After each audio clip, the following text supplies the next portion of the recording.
So we've had a fair few people getting in touch with us, asking about summer holidays, going abroad, and kind of what they need to know being pregnant and going abroad. I remember going abroad for the first time when pregnant and just thinking, what the fuck am I supposed to do? Like thinking like it was going to be this real big, like challenging thing. And although holidays when you're pregnant, they are different, they're not worlds apart from what they were when you weren't pregnant. There's just a few things to kind of bear in mind and take with you. And there's a lot of tips that we will share in terms of hot weather and just taking it easy and things like that that will be really useful if you're holidaying in the UK and you happen to get nice weather. It's not likely, but it is possible. Come on, sunshine. One thing to bear in mind when you are holidaying somewhere warm is the sun. Now, I am a burner. I am incredibly fair and my skin burns very, very easily when I'm not pregnant. And when I am pregnant, it's even more so. And you may find this even if you are somebody that tans, you may be more prone to burning whilst pregnant because the colour pigmentation in your skin, you've got so many more hormones rushing around you when you're pregnant that it means that you are more likely to burn. So you do have to be more wary of it. You should be wearing Factor 50. You should be anyway, to be perfectly honest. That's skincare. But when you are pregnant, especially Factor 50, you want to be trying to stick to the shade where possible because you are more likely to burn. And also, your body temperature is higher when you are pregnant. And so if you're sat in a lot of sun and you're already hot, you're going to be feeling a lot hotter. Dehydration is going to be more likely. So try and stick to the shade where you can. It doesn't mean you have to be like a vampire, like hiding away from the sun at all points. However, it is a good idea to try and, where you can, stay away from bright light in the middle of the day, especially. We do not want you sat in that midday sun burning. And along them lines as well, a sun hat. Now, not everybody looks good in a hat. I get that. Some of you are going to look like right bellends. However, it's better to look like a bellend and not get sunstroke. Bucket hats are in this season. We love a bucket hat. So pop one on. Alex and I were around Camden trying on all the bucket hats. Did she look okay in them? No, but we will find the right one for her because she is mitt baby and therefore does need to keep her head out of the heat. Yes, unfortunately my hair is too big for a bucket hat. But because it's full of secrets. It's full of secrets. But we are looking for that ideal enormous bucket hat for me because it is important. No one wants to be uncomfortable. If you're prone to dizziness and things like that, then that can really ramp up if you're in the heat. You don't want to be standing around in the heat. So consider that when you're kind of making your itinerary for your holiday. You know, maybe big long treks through mountains in 40-degree heat is not for you this year. Or ever. What are you doing? That is so That's not a holiday. Maybe you need to be doing like more activities in the morning or just taking it easy, not doing activities every day, perhaps splitting them out across your holiday, making sure that you are taking time to perhaps just spend the midday sun chilling under a parasol on a sun lounger, or maybe going back to your hotel room for a little siesta. Whatever it is that you do, just try and take it easy and go easy on yourself. Like, you're not expected to kind of participate in your holiday shenanigans as much as maybe you do normally. So bear that in mind. You're going to have to take it easy. You don't want to be getting dizzy because that will end up spoiling your holiday more than if just missing out on a bit of scuba diving. Another thing to consider as well when you are on holiday, when it is warm out, is chub rub. When you are pregnant, you get a lot sweatier. Everything gets a little bit bigger as well. And I, especially when I am pregnant, get really like hot thighs that rub together and they chafe. Cycling shorts when you are pregnant are your best friend. So take some cycling shorts on holiday. You can wear them under a dress. You can just wear a top and cycling shorts. It is more for comfort than anything. And also for comfort, wide sandals. So you may not be at that point of pregnancy yet, but when you are pregnant, often what happens is you swell in certain places and feet often get a little bit bigger. And that's fine. But when you're on holiday and it's hot, your feet also get bigger. So you and your elephant feet might not fit into the sandals you're used to. So get some nice wide foot sandals. Sainsbury's actually have some really lovely ones at the moment in leopard print that would be ideal for that. And that's another thing, is just for ease as well. Like, I am a slider girl. I wear sliders in the sun, whether it's like sporty sliders or Birkenstocks. I just want to slide my feet into something comfy. You'd have to bend down then. Yes, exactly. I was just about to say, like, you might be used to lovely buckly sandals that, oh, who's bending down to do those annoying buckles around the ankles? Just do yourself a favour and slide into a pair of soft sliders. You know, Crocs seem to be in this year. It's not for me personally, but if that's you, definitely use pregnancy as an excuse to wear a comfortable shoe. So outside of just your clothes, you might want to consider other things that you can take with you that are going to help you to keep cool. Things like a hand fan, things like that, that can be really helpful. You might find that's helpful on the plane and whilst you're traveling. Little spray bottles, or if you've got one of those fancy spray bottles that is a fan, which is a revelation, that can really help you to just be able to keep cool. You might take it with you in your bag when you're in the queue for stuff, or just when you're chilling by the pool.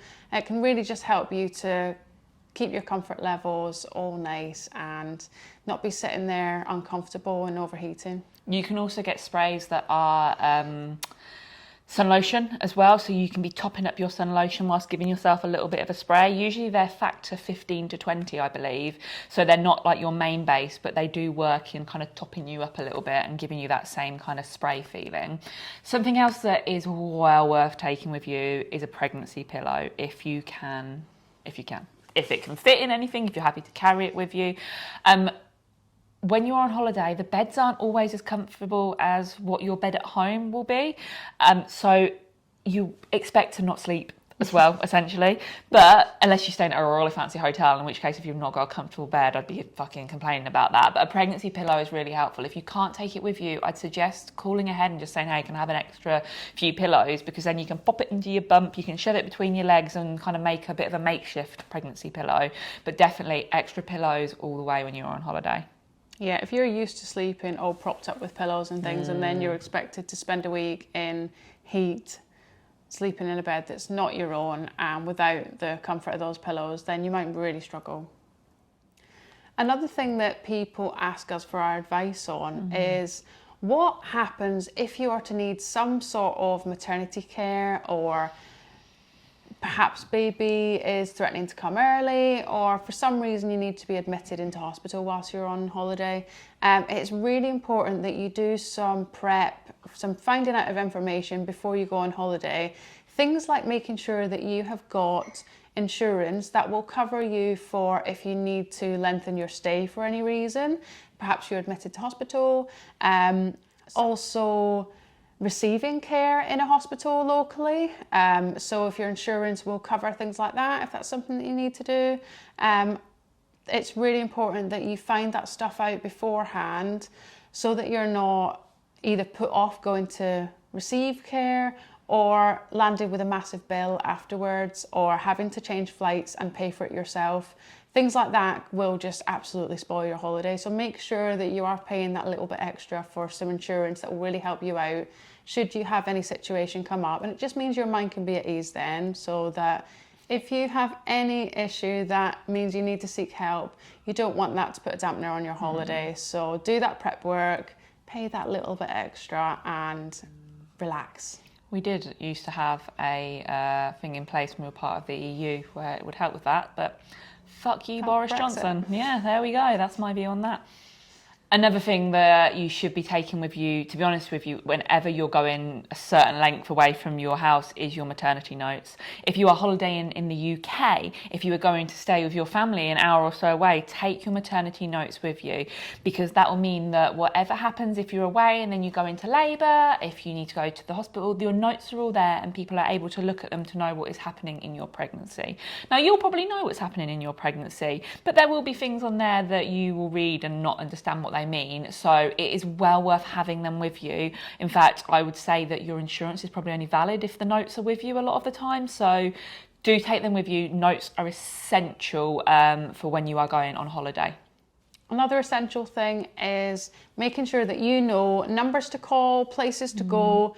Note down the details of where you can seek help should you need it, wherever you are staying, whether that's abroad or in the UK, it's important that you know where the local places that you should go should you have a minor issue, should you have something where you're not feeling very well, or whether perhaps you go into labour at somewhere that isn't near your home and you need to use the local facilities instead. It's important that you have that information, perhaps look it up, print it out, put it with your notes, and then you're not trying to find numbers and addresses for places in potentially a foreign country at the time where you need it. You've already got it in advance. And then when you get to your hotel, you can always double check with reception, be like, this is just in case, you know, I'm an overthinker.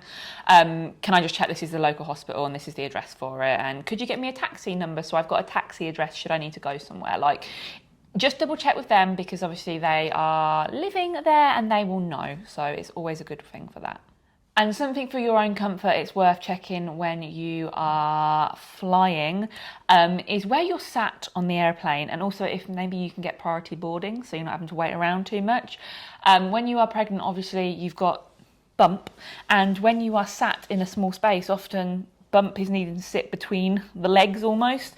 And so if you're stuck in the middle of two other people, or you're by the window, you haven't got as much room. So if you try and get an aisle seat, you can spread your legs open a little bit more and cause a little bit more comfortableness.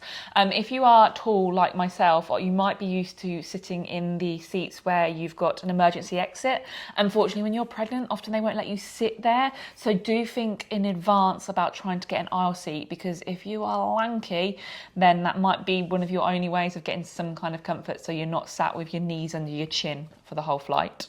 Another thing to consider is whether your airline would like you to have some sort of fit to fly note. Now, what you might find, and what I found when I travelled at 28 weeks pregnant in my first pregnancy, was that the airline said we should have a note, but when I spoke to my midwife, I had to sort of convince her to do me one, because she was kind of like, we don't do these all that much anymore. They're kind of meaningless, because I can only say that you're fit to fly if you were boarding now. Yeah. I can't necessarily say that you'll be fit to fly on Wednesday and whether you'll be fit to fly on the return journey home. In the end, she did do one for me, and at no point did anyone ask me for it. But I know that it's something that airlines can sometimes ask for. So it might be worth just checking it with your airline and speaking to your midwife about it, just so that you've got that base covered should you need to, because you don't want to be turned away at either end. So we hope that has been helpful. We hope you enjoy your holidays and you're off somewhere lovely and kid-free, because if this is your first pregnancy, you're not going to be able to do that going forward very often. So go and enjoy the quiet, and before you're full of inflatable animals that they have to have around you, and there's sandcastles. It's all so much fucking fun, but enjoy your holiday. We hope that's been helpful. We hope that those tips will take away any anxiety. We know people are very concerned when they go on holiday, but just have a lovely time. Enjoy it. I'm very jealous. So jealous.